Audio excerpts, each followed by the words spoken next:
My daughter, come closer and sit where the ground is cool, where the water can hear us speak.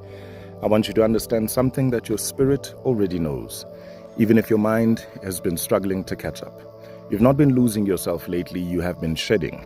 And shedding can feel like loss to those who do not understand seasons. Look at the river.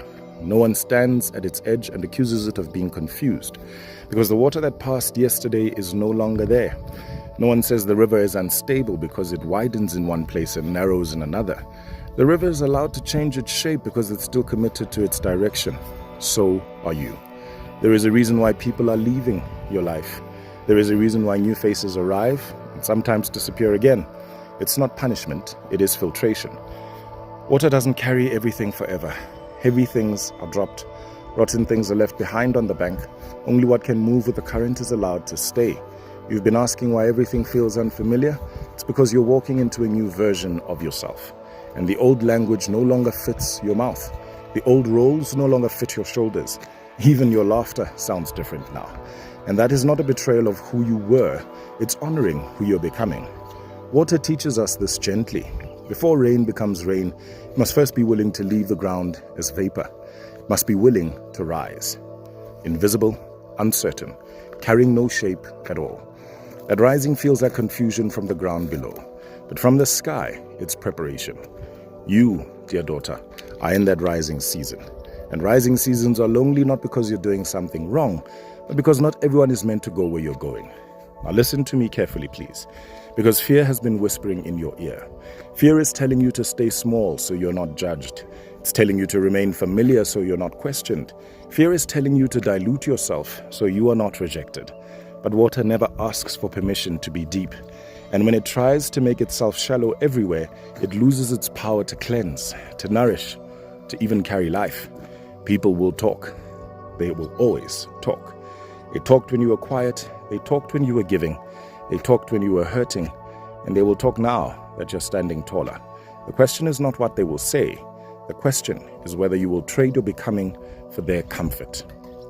My daughter, you're not responsible for making everyone understand you. You're responsible for staying faithful to what is opening inside you. This new version of you feels frightening because it requires boundaries.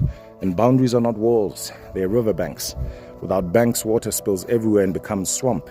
With banks, water learns speed, direction, force. You may notice now that you say no more easily, that you pause before responding, that you no longer rush to rescue, explain, soften yourself. That is not coldness, that is containment. Contained water builds pressure. Pressure carves valleys. Pressure shapes mountains. Pressure creates pathways for generations.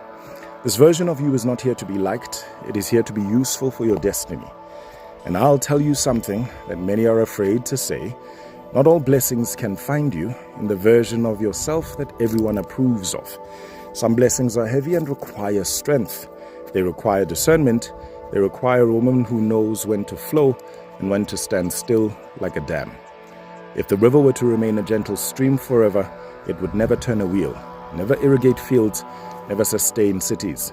Power comes when water accepts its depth. You've been feeling the weight of responsibility growing in you. That is not burden. That is capacity. The ancestors do not entrust deep reservoirs to shallow banks. This version of you is necessary. Necessary for the prayers you prayed years ago when no one was watching. Necessary for the people you have not met yet who will drink from your wisdom. Necessary for the doors that will only open when you stop shrinking to fit the room. Do not rush this transition. Water doesn't argue with gravity. It moves when it's time.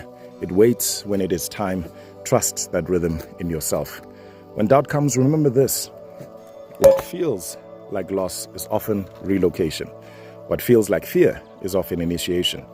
What feels like emptiness is often making space.